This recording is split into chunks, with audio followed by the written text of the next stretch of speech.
This Sunday on Trespass, the fight continues over the funds from marijuana dispensaries in local communities. Ohio voters approved the sale of recreational marijuana back in 2023, with the understanding that part of the tax revenue from those dispensaries would go right back into the community.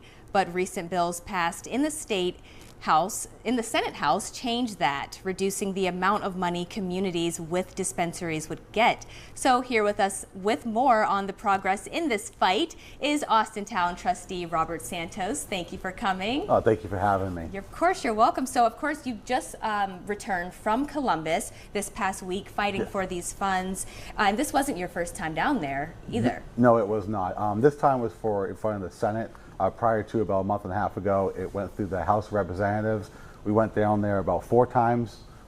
We made some progress, not the ultimate end game that we wanted, but they kept some language in there. Unfortunately, they're reducing it down to 20%, and they're going to remove it after 5 years. So that passed the entire operating budget. It's now in the Senate's hands, so we're going down there to advocate for not just Austintown, but the other communities that allowed the dispensaries in, and 90% of them allowed them because of that additional funding that's going to be brought to their community. So have you heard from local lawmakers at the state level? Oh, we have. So I know Representative Tex Fisher and our Representative Lauren McNally 100% in support of our fight, as well as obviously the Mayor of Struthers, the Mayor of Girard in Trumbull County, the Mayor of Niles in Trumbull County as well. So there's a lot of individuals throughout the communities that are actually willing to fight for this, and we appreciate the joint effort. Yeah, now I know that Austintown was hoping to get a dispensary. So what's the status of that project? Right now, it's actually, he's got the license. The developer has a license.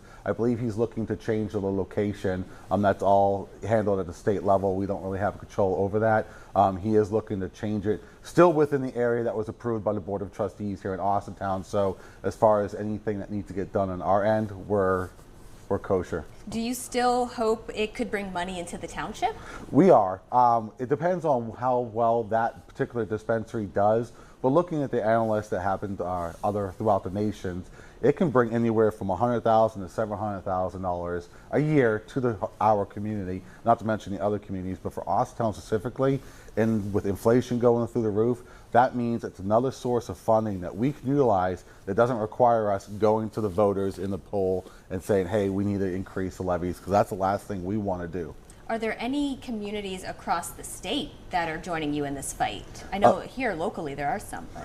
Yes, throughout the state. I mean, you'll see some individuals from Montgomery County, Hamilton County. I apologize, I forget the actual townships, but they have shown some group effort as well, and we appreciate the collaborated effort. And we think that we're confident that with us advocating, hopefully the Senate actually will put it back to the way that the voters voted for back in the November election. Are you reaching out to more leaders to kind of bring them on board? Every day. Even the communities that don't have the dispensaries coming in, we're reaching out to them as well, because this is not the first time that the state in essence waved the carrot in front of us and kind of took it. The same thing happened back in 2015 with the Racino funds. Austintown specifically was promised $500,000 a year, and then that was redirected, and now it's kept at the state. That's something that we're fighting for every single day as well. Yeah. Now, trustee, we have about a minute left. I want to also get to, this past week voters approved a 0.6 mil renewal for expenses in the township. How is that going to help the township, especially as you work to reduce spending and deal with the growing budget? Well, that levy was originally passed back in 1976. So $166,000 obviously was a lot of funds back then. Now we've had to stretch it even further. And with the inflation going up and other departments within our community are reaching into that general fund, that's added revenue that we can use to help offset some costs in these other departments, specifically our police department. How has the township looked at other ways to reduce spending? We've looked at everything from overtime to everything we possibly cut. We've been redlining everything we can from where we're getting gas. For example, we're actually going to get a gas tank in our property, which will save us 27 cents, around that much a gallon. Now, overall, it doesn't seem a lot, but if you see how much gas our vehicles use, that'll save tens of thousands of dollars a year. Yeah. So these are the types of cuts that we're making. We're confident it's going to show some savings. All right. Well, Trustee Rob Santos, thank you for your time. We appreciate you giving us a breakdown of everything. Thank you. You're welcome.